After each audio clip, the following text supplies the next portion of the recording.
The air in the courtroom was recycled and stale, tasting vaguely of floor wax and old anxiety. I sat with my hands clasped so tightly in my lap that my knuckles had turned the color of bone. Across the aisle, my younger brother, Ryan, adjusted the cuffs of a navy suit I knew my father had paid for just yesterday. He didn't look like a grieving grandson. He looked like a shark smelling blood in the water. The placard on the table in front of us read Whitmore versus Whitmore, a simple phrase that effectively erased 30 years of shared birthdays, scraped knees, and Christmas mornings. We weren't siblings anymore. We were plaintiff and defendant. The judge, a stern woman with reading glasses perched on the end of her nose, flipped through the thick stack of motions Ryan's lawyer had filed. They were trying to freeze the assets. They were trying to lock me out of the one thing Grandma Edith had left specifically to me, the Grayston house. Your Honor, Ryan's lawyer began, his voice oily and confident, filling the high-ceilinged room. We are moving for an immediate injunction. My client asserts that the defendant, Ms. Whitmore, exercised undue influence over the deceased during her final days. The changes to the will were made when Mrs. Edith Whitmore was not of sound mind, and we have reason to believe the defendant coerced her into signing over the property. I felt the breath leave my lungs, a sharp physical pain in my chest. Coerced? I was the one changing her 4 bags. I was the one reading her poetry when the morphine made her confused. Ryan hadn't visited in 6 months because he was too busy with a startup that didn't exist. Hearing his lawyer twist my love into manipulation made me nauseous, but I remained frozen, staring straight ahead at the state seal on the wall. During the 10-minute recess, the mask slipped. My lawyer, Mr. Henderson, was busy organizing his briefcase, and the bailiff was looking at his phone near the exit. Ryan leaned across the aisle gap, invading my personal space. His cologne was expensive and overpowering. You should have just taken the settlement, Clara, he hissed, a cruel smirk playing on his lips that the court reporter couldn't see. You can't afford this fight. I'm going to bleed you dry. I'll take the house, I'll take your savings for legal fees, and when I'm done, you'll be living in your car. He paused, savoring the cruelty. Mom and Dad are on my side. You know. They signed the affidavit this morning claiming you isolated Grandma. You're completely alone. The revelation about our parents was a physical blow, worse than the lawsuit itself. I stared at the wood grain of the table, feeling the tears prick the corners of my eyes, but I refused to let them fall. He wanted a reaction. He wanted the hysterical older sister he could mock. I didn't give it to him. I just slowly turned my head and met his gaze. He saw fear. He saw a broken woman trembling in a cardigan. He didn't see the truth. He didn't know that silence wasn't surrender. He had no idea that while he was bragging about burying me, I was thinking about the digital audio recorder tucked inside my purse, and the heavy box of financial records Grandma Edith had given me 3 days before she died. He thought he was starting a war, but he had already walked into a trap. I stood in the center of the Grayston House library, the silence of the Victorian mansion pressing against my ears like a physical weight. To the world, I was Clara Whitmore, the quiet nurse who worked the graveyard shift and never made a scene. To my family, I was the human safety net. For 30 years, I had been the one who remembered the birthdays, the one who handled the insurance claims after Ryan's accidents, and the one who sat in hospital waiting rooms while my parents took vacations to distress from the chaos my brother created. I was the reliable one, the boring one, the one who didn't need anything because I was strong. That strength wasn't a gift. It was a survival mechanism built brick by brick because I knew, even as a child, that if I fell, there was no one behind me to catch me. Ryan was the kite, soaring on the winds of our parents' bank account, and I was the anchor, buried deep in the mud to keep the whole family from drifting away. The Grayston house was the only place I ever felt like I could breathe. Grandma Edith had seen the toll it took on me. She saw me coming over after a 12-hour shift to mow her lawn because Ryan had hurt his back playing golf. She saw me sitting by her bed, recording her stories, while my mother called only to ask if Edith had updated her life insurance policy yet. My investment in this property wasn't just about the real estate value. It was about the blood, sweat, and tears I had poured into these foundations. I had replaced the rotted floorboards in the kitchen with my own hands. I had spent my meager savings to fix the leaking roof 3 winters ago when my father told Grandma she should just sell it and move into a condo to simplify things, which really meant liquidate the asset so Ryan can have more cash. I had built a life here in my mind, a future where I wasn't just a supporting character in Ryan's drama. This lawsuit felt like more than a legal attack. It felt like an attempt to erase my existence. By claiming I had coerced Grandma, they were saying that the only reason she could have loved me enough to leave me this house was because I had tricked her. They couldn't fathom a reality where I was simply more deserving than their golden boy. Every legal document Ryan filed was a slap in the face to every night I spent holding Grandma's hand through her night terrors. It was a betrayal of the highest order, sanctioned by the people who were supposed to protect me. I looked at the black hard drive on the desk. They thought I was the same girl who would stay quiet to keep the peace. They forgot that anchors don't just hold things down. They are heavy, made of iron, and capable of dragging everything else into the depths with them. The dynamic of our childhood wasn't a slow burn. It was an established hierarchy from the moment Ryan was carried home from the hospital in a hand-knitted cashmere blanket. I remember standing at the nursery door at 6 years old, watching my mother gaze at him with a brand of adoration she never quite reserved for me. I was the easy baby, the one who slept through the night and played quietly with blocks, which meant I was essentially invisible. Ryan was the storm.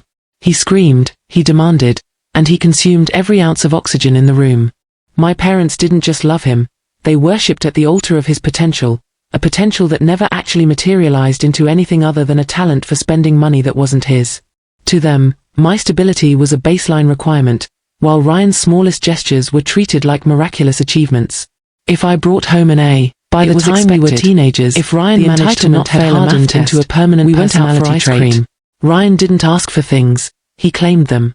I remember the summer I turned 16, I had saved every penny from babysitting and cleaning neighbors' pools to buy a beat-up mountain bike so I could get to my first real job at the library. 2 weeks later, I came home to find the bike gone. I found Ryan 3 blocks away, having crashed it into a concrete curb while trying to impress his friends. The front wheel was a twisted mess of spokes and rubber. When I cried and demanded he pay for it, my father sighed, rubbed his temples, and told me I was being materialistic. He said, "Clara, he's your younger brother. He just wanted to have some fun. Don't be so hard on him." Ryan just stood behind Dad, smirking, knowing he was untouchable. He learned early on that my belongings were merely community property for his convenience, a mindset that would eventually scale up from a $100 bike to a $500,000 estate. The seeds of the Greyston conflict were planted during the Sunday dinners at Grandma Edith's house. Ryan would spend the entire meal complaining about his teachers, his coaches, or his toxic friends, while my parents listened with rapt attention, offering solutions and cash. I would sit next to Grandma, helping her peel potatoes or organize her medicine cabinet. One evening, when Ryan was 19 and had just been let go from a summer internship for showing up late every day, he pointed a fork at the mahogany sideboard in Grandma's dining room. "When I move in here," he said, "not if, but when, I'm getting rid of all this old lady furniture. I'm going to turn the library into a gaming lounge with a wet bar." My mother chuckled, patting his hand. "You have such a vision for design, Ryan," she whispered. They were already gifting him her home in their minds while she was still sitting at the head of the table, very much alive. Grandma Edith caught my eye that night. Her expression wasn't one of elder dementia or confusion. It was a sharp, piercing clarity. She saw the vultures circling. She saw my parents enabling his delusions of grandeur and my own quiet resignation as I cleared the table while Ryan left his plate for me to wash. "Entitlement is a parasite, Clara," she told me later that night in the kitchen, her voice a low rasp. "It eats the host and then looks for the next meal. Your brother thinks the world owes him a living because your mother convinced him he's the sun. But the sun doesn't realize it's burning everything it touches." That was the moment I think she decided. She realized that leaving the house to the family really meant leaving it to Ryan's whims and my parents' weakness. She knew that if she didn't put a legal barrier between the house and Ryan, it would be sold and squandered within a year of her passing. As the years went by, the divide only deepened. I became a nurse, a profession defined by service and patience, while Ryan became a consultant, a title he used to mask the fact that he was floating from one failed venture to another, always funded by our parents' retirement accounts. They saw his failures as bad luck and my success as luck. When Grandma started getting sick, the mask of the golden child began to slip, but only for those willing to see. Ryan couldn't handle the reality of illness. It wasn't glamorous. It smelled like antiseptic and old age. He stopped coming over because it depressed him, yet he still called her once a week to ask for loans for his latest app idea. My parents defended him, telling Grandma that Ryan was too sensitive for the end-of-life process. I was the one who stayed. I was the one who listened to her heart monitor and her fears. And while I did, Ryan was already calling real estate agents to ask about the zoning laws for the Grayston acreage. He wasn't waiting for her to die, he was preparing for her to disappear so he could finally claim his throne. The Grayston house wasn't just a building, it was a fortress of history that Grandma Edith had fought to keep during the lean years after Grandpa passed. It was a sprawling Victorian, built in the late 1800s, with intricate woodwork that required constant, agonizing maintenance. When I was 22 and just starting my nursing rotations, the house had fallen into a state of semi-neglect. The plumbing was ancient, the porch was sagging, and the property taxes were mounting. My parents, true to their nature, suggested Grandma sell it to a developer who wanted to raise the garden for a strip mall. They wanted the quick cash to help Ryan pay off a debt he'd incurred during a disastrous 3-month stint in Los Angeles. But I couldn't let it go. I moved into the drafty attic guest room and spent every weekend for 3 years stripping wallpaper, sanding floors, and learning how to solder copper pipes from YouTube videos. I poured my entire identity into those walls. While Ryan was backpacking through Europe on a soul-searching trip funded by Mom's secret credit card, I was on a ladder in 90-degree heat, scraping lead paint off the eaves. I didn't ask for payment. I didn't ask for equity. I did it because the house was the only place where the Whitmore name felt like it stood for something other than Ryan's latest scandal. I spent my Christmas bonuses on a new furnace instead of clothes or vacations. I worked double shifts at the hospital to cover the emergency roof repair when a branch fell during a nor'easter. My parents would visit for an hour, sit on the porch I had just stained, and complain about the clutter in the garage, never once acknowledging that the only reason they had a porch to sit on was because of my blistered hands and drained bank account. Ryan's absence during these years was absolute, yet he spoke about the property with a terrifying sense of future ownership. He would show up once a year, usually when he needed a place to crash after being evicted, and walk through the rooms like a king inspecting his domain. "You should really knock this wall down, Clara," he'd say, gesturing to the load-bearing library wall I had just meticulously restored. "It'll look much better for the open house when the time comes." He never saw the house as a home. He saw it as a winning lottery ticket that hadn't been cashed yet. He assumed that because he was the son, the heir apparent in my father's eyes, my labor was simply free maintenance for his eventual windfall. He didn't realize that every nail I hammered in was a record of my commitment, and his total abandonment of the family legacy. The legal ownership was a complex web that Grandma Edith navigated with surgical precision. She knew that in our state, a direct challenge to a will was easier if the property was part of a general estate. Over the course of 5 years, she quietly worked with Mr. Henderson to transfer the deed into a private trust. My heart was thundering against my beneficiary upon her panicked bird trapped in a cage. She did this while Ryan was busy pivoting to his failed business idea to not only take my home, but I was listed as the property manager in official filings, reached a breaking point the thousands of dollars I had personally invested. I had absorbed his tantrums. She was building a paper trail that proved I wasn't just a granddaughter receiving a gift. I had allowed my parents to treat me like a backup plan. I was a partner who had earned her share through years of sweat equity and financial sacrifice. I didn't see the powerful man he thought he was. I saw a hollow, desperate loser who was so afraid of working for a living that he was willing to commit perjury and destroy his own sister. I felt something snap. It wasn't a loud break, it was a quiet, freezing crystallization of purpose. The fear that had been my constant companion for weeks simply evaporated, replaced by a cold, hard clarity. I turned my head slowly, meeting his gaze with a level of intensity that actually made him blink. I didn't flinch. I didn't cry. I leaned in just an inch, my voice as calm and steady as if I were giving a patient their discharge instructions. "Ryan," I whispered, the name tasting like ash. "You've spent your whole life thinking everyone else is the audience in your movie. You think you're the smartest person in this room because you've never had to face a consequence you couldn't lie your way out of. But you've made a very but Ryan and my parents didn't know about the trust. They assumed the house was still in her name, sitting there like a ripe fruit ready to be plucked. When the will was read and the trust was revealed, their shock turned into a toxic, legal venom. They weren't just suing for the house, they were suing to dismantle the trust itself, claiming Grandma had been mentally incapacitated when she signed the transfer papers. They were attacking the very foundation of the legal wall she had built to protect me. As I sat in the library now, looking at the meticulous records of every cent I'd spent and every hour I'd worked, I realized the court conflict wouldn't just be about who loved Grandma more.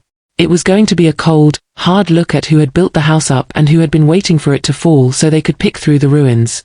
The day the process server arrived at the Grayston house, I was in the middle of painting the windowsills in the parlor. My hair was tied back in a messy bun, and my hands were speckled with eggshell white latex. When I heard the heavy thud of the brass knocker, I thought it was the grocery delivery. Instead, I opened the door to a man in a rumpled suit who didn't even look me in the eye as he handed me a thick, stapled stack of documents. "Clara Whitmore, you've been served. Have a nice day." The door clicked shut, and I stood in the foyer I had spent 6 weekends stripping of old, nicotine-stained wallpaper, and felt the world tilt on its axis. I didn't even have to read the first page to know that the header would read Plaintiff, Ryan Whitmore. I slumped onto the bottom step of the grand staircase, the papers crinkling in my lap.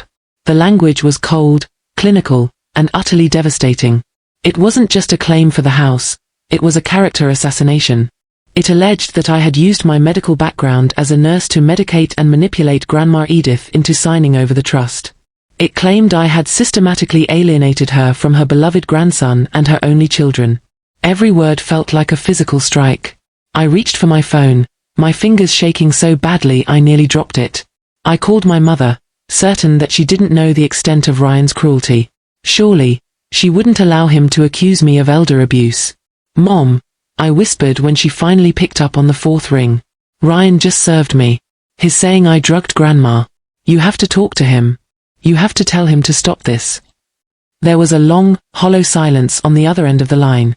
I could hear the television in the background, some daytime talk show she liked. "Clara," she said, her voice sounding thin and practiced. "We told you to settle. Your father and we can't get involved in the middle of a legal dispute. Ryan feels very strongly that he's been wronged. If you'd just been reasonable about the deed, it wouldn't have come to this.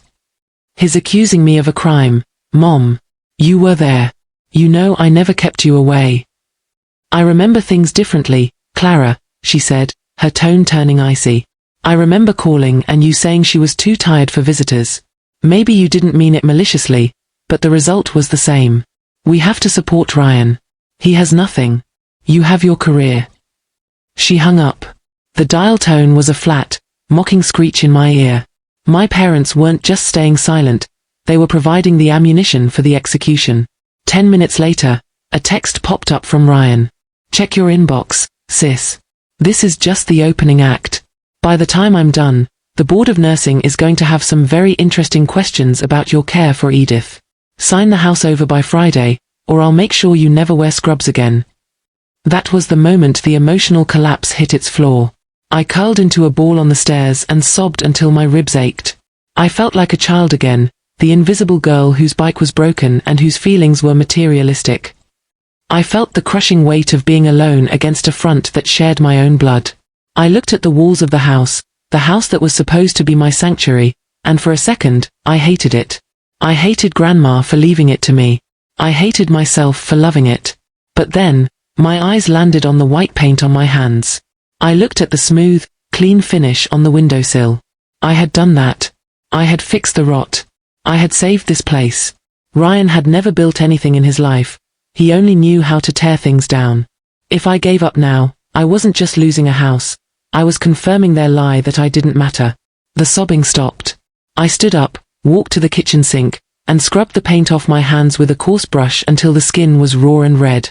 I wasn't going to be the easy one anymore. I was going to be the one who survived. I picked up the legal papers, walked into the library, and started a fresh pot of coffee. The responsible sister was gone. The litigant had arrived. The heavy mahogany doors of Courtroom 4B creaked as I entered, a sound that felt like the closing of a tomb. I was alone. My lawyer, Mr. Henderson, was already seated at the defense table, his face a map of grim wrinkles as he reviewed the latest batch of motions Ryan's legal team had dumped on us at 4:30 the previous afternoon. Across the aisle, Ryan sat flanked by 2 high-priced attorneys whose retainers probably cost more than my annual salary.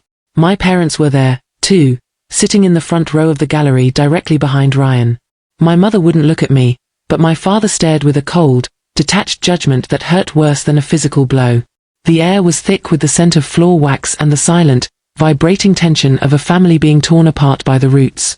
During a brief sidebar where the attorneys were huddled with the judge regarding a discovery dispute, the room fell into a temporary, uneasy lull. The bailiff stepped out for a moment, and the court reporter was busy changing the paper roll in her machine. Ryan took the opportunity to lean back in his chair, turning his head just enough to catch my eye. The smug, entitled grin on his face made my stomach churn. He didn't look like a man seeking justice. He looked like a predator playing with his food. He leaned over the wooden divider, his voice a low, venomous whisper that barely carried past the first few rows. "You look tired, Clara," he said, his eyes scanning my face with clinical cruelty. "That cheap concealer isn't hiding the bags under your eyes. How many double shifts have you pulled this week to pay Henderson? It's pathetic, really. You're working yourself to death to save a pile of bricks that's going to be mine by the end of the month anyway." I felt the heat rise in my neck, but I kept my hands flat on the table, my fingers tracing the grain of the wood. I didn't say a word. I just stared at the state seal behind the judge's bench. Ryan chuckled, a dry, mocking sound. "You think you're so noble, don't you? The martyr of the Whitmore family. But look at where it got you. Mom and Dad are going on the stand tomorrow.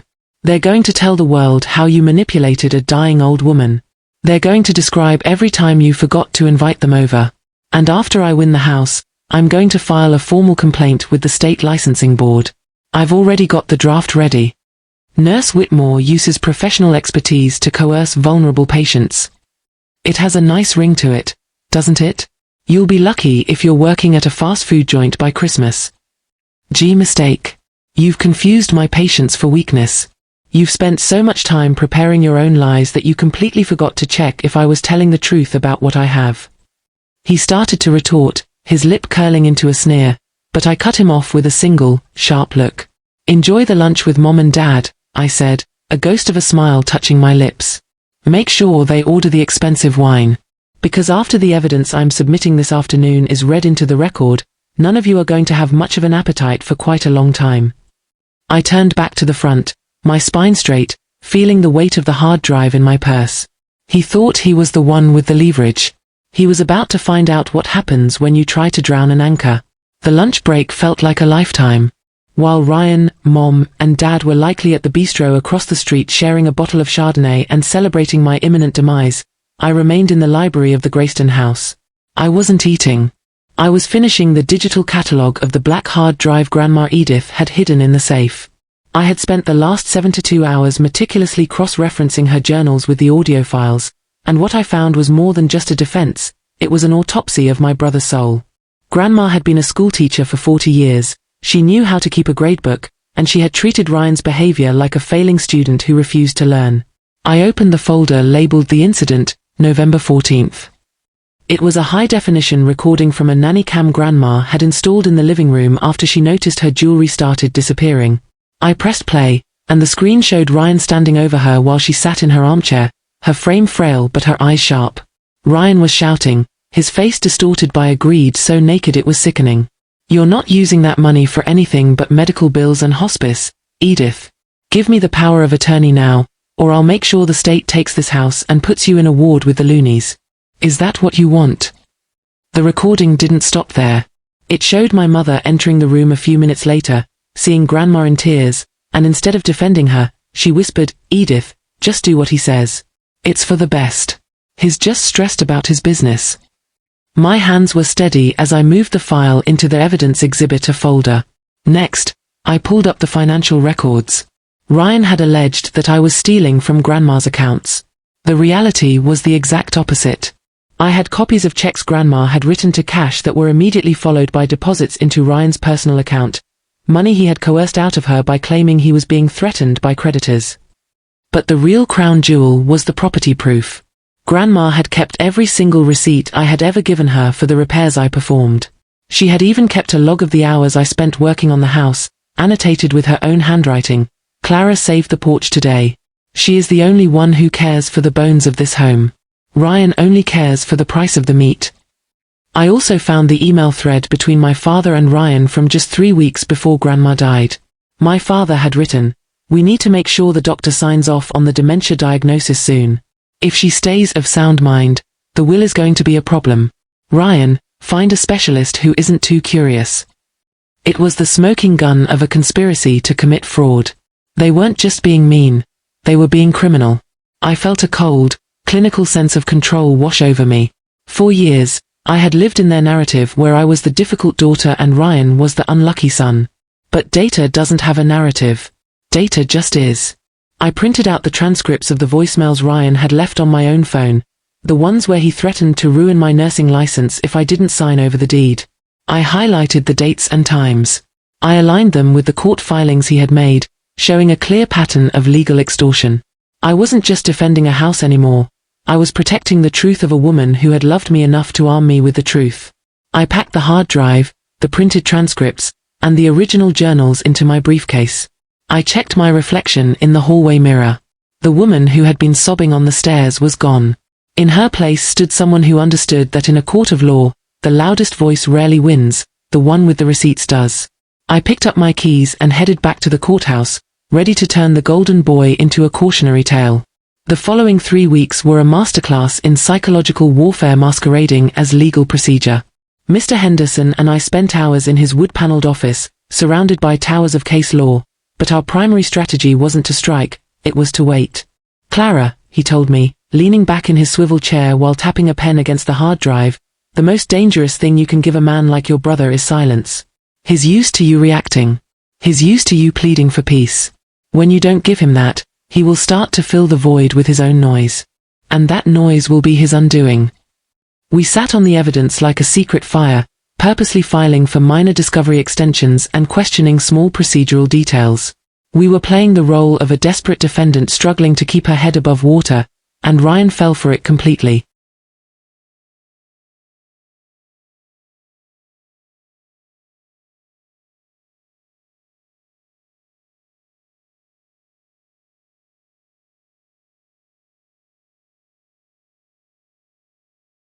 Outside the courtroom, Ryan was growing increasingly reckless. Because I had blocked his number and refused to engage with my parents, his only outlet was the legal system and social media. He started posting vague, venomous updates about family members who steal from the elderly, clearly trying to bait me into a public shouting match that would make me look unstable. When that didn't work, he began calling Mr. Henderson's office 3 times a day, demanding a settlement conference and threatening to double the damages for every day I delayed. His lawyers began filing increasingly unhinged motions, claiming I was hiding assets and vandalizing the property I was actually meticulously preserving. Every frantic email and every over-the-top legal filing was a gift. It painted a picture of a plaintiff who was motivated by malice and desperation rather than a pursuit of justice. The court delays were agonizing, but they served a purpose. The longer the case dragged on, the more Ryan's financial house of cards began to wobble. I knew from family gossip, filtered through a few cousins who were still talking to me, that he had already promised his investors a payout from the sale of Greyston. He had borrowed money against an inheritance he didn't even have yet. As the hearing dates were pushed back by the judge's busy docket, Ryan's emails to my lawyer transitioned from arrogant to frantic. He was a man who had never learned to save or to wait, and the silence from my side was a vacuum that was slowly crushing him. Inside the Greyston house, the tension was a physical presence.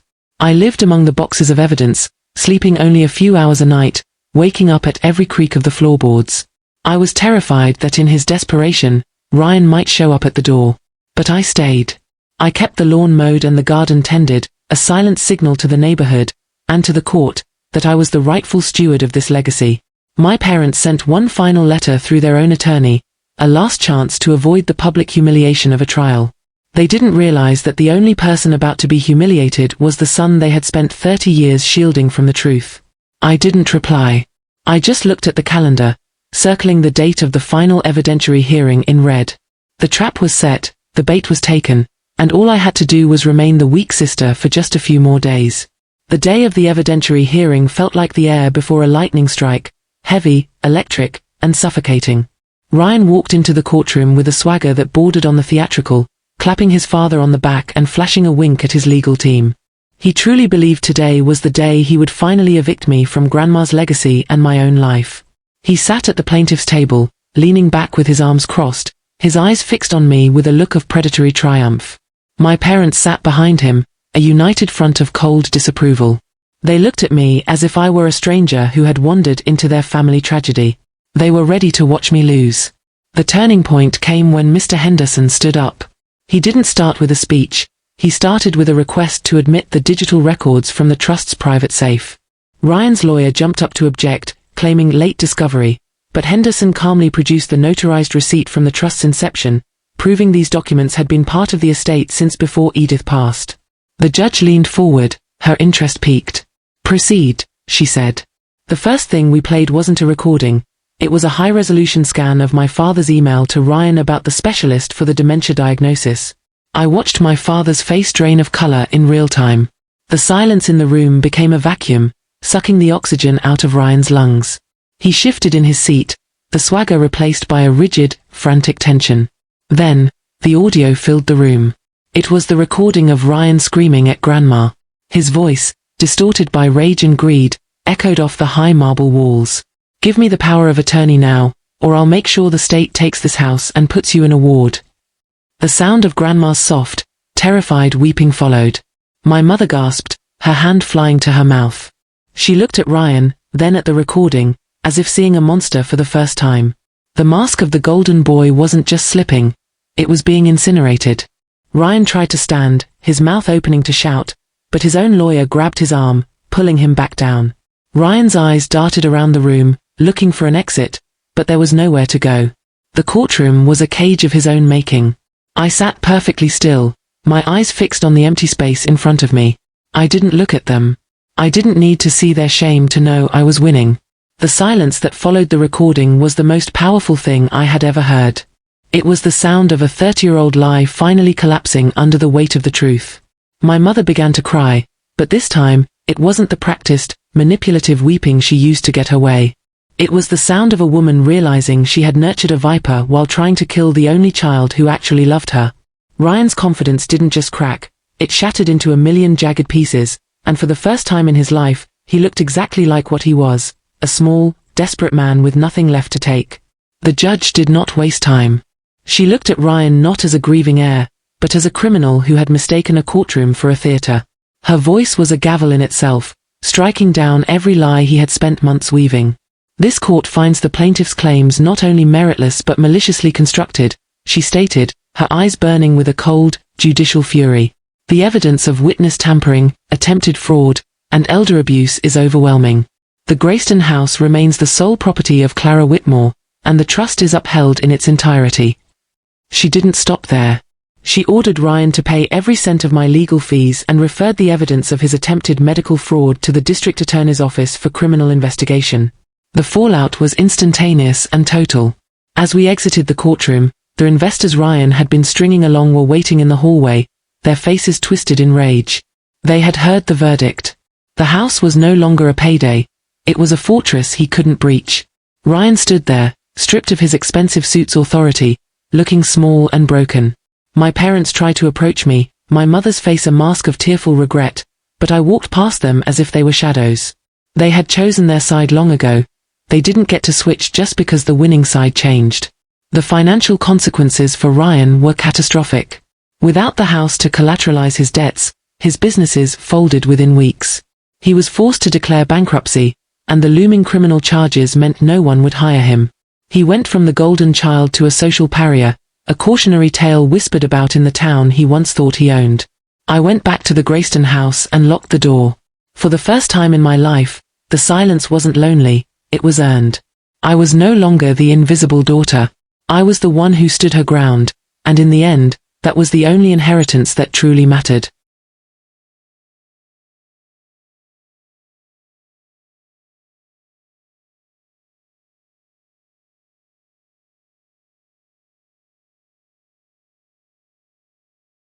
I stood on the wide wraparound porch of the Grayston house, watching the sun dip below the horizon, casting long, amber shadows across the 5 acres of land I now owned, truly and legally owned.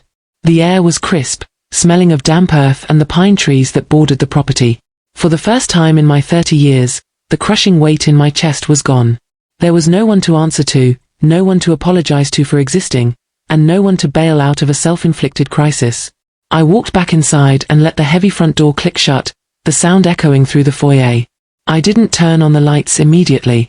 I just stood in the dimness, feeling the bones of the house settle around me. It wasn't just a building anymore. It was a testament to the fact that I had survived the people who were supposed to love me. The journals and the hard drive were back in the safe, but the truth they held had changed my DNA. I wasn't the reliable sister or the boring nurse anymore.